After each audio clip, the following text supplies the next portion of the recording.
I'm going to watch a scene from a movie that depicts a really important infectious disease concept and try and comment on it and explain it. So the scene is probably not a surprise to people from the movie Contagion that came out several years ago and was really emblematic when it came to a movie about the emergence of an infectious disease and a worldwide response to it.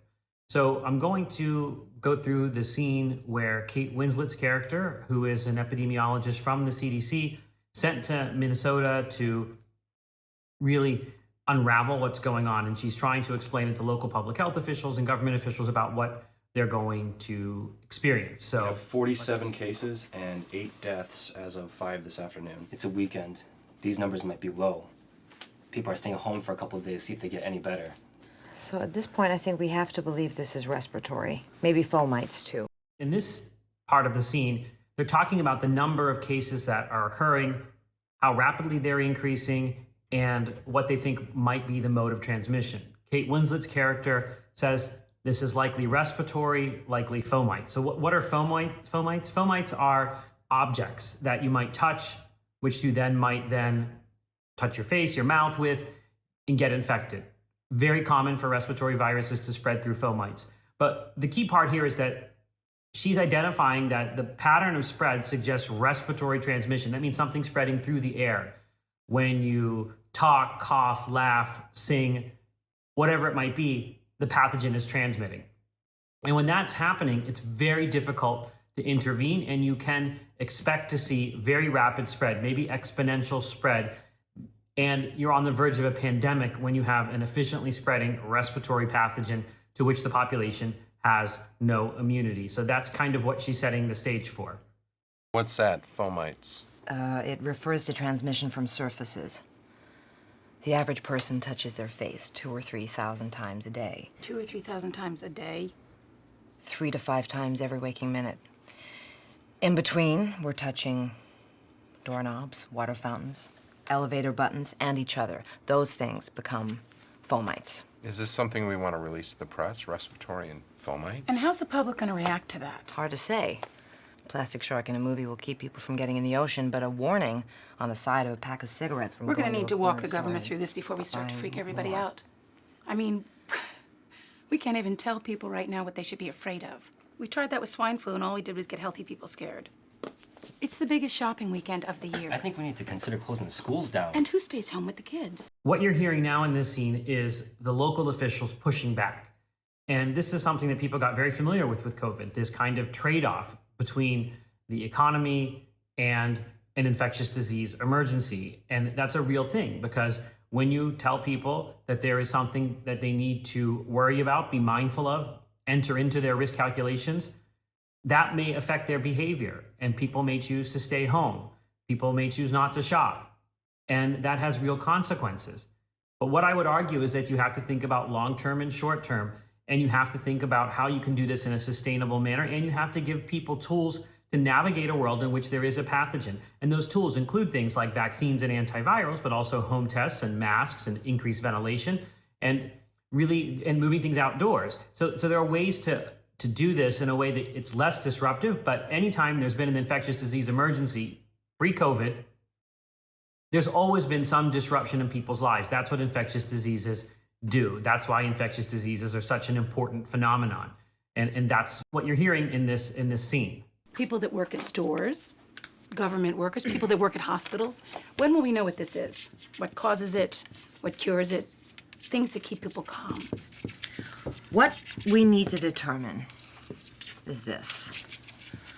For every person who gets sick, how many other people are they likely to infect?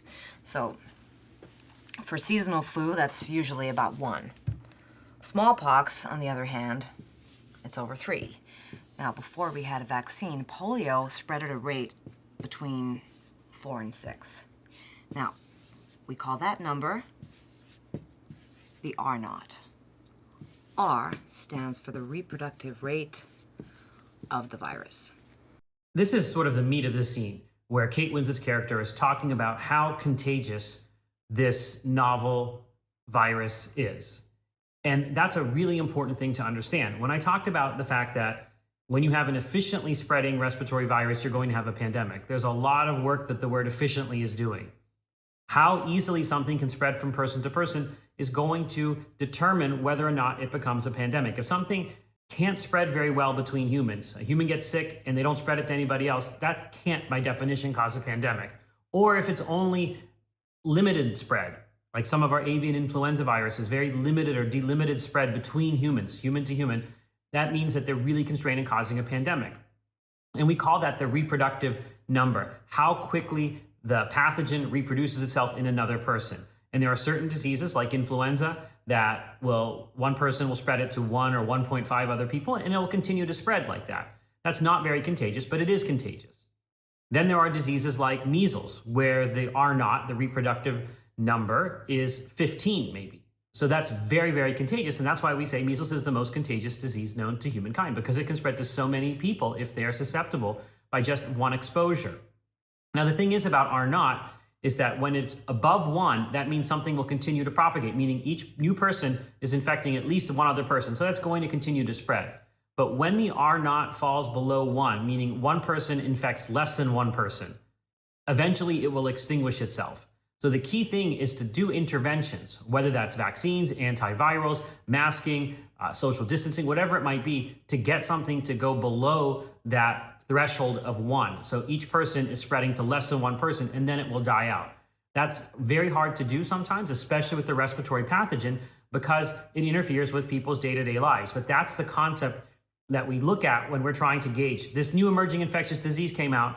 Is this going to take off? Is this going to spread? The question is, how efficiently does it spread between people? And that's what that number R naught is used to do. And there's not always one R naught. There could be somebody like a typhoid Mary whose R naught for typhoid was very high versus somebody else who might have been a hermit, got R naught and never left their house and didn't spread it to anybody else. So you shouldn't be fooled into thinking that there's one universal or intrinsic R naught for every pathogen.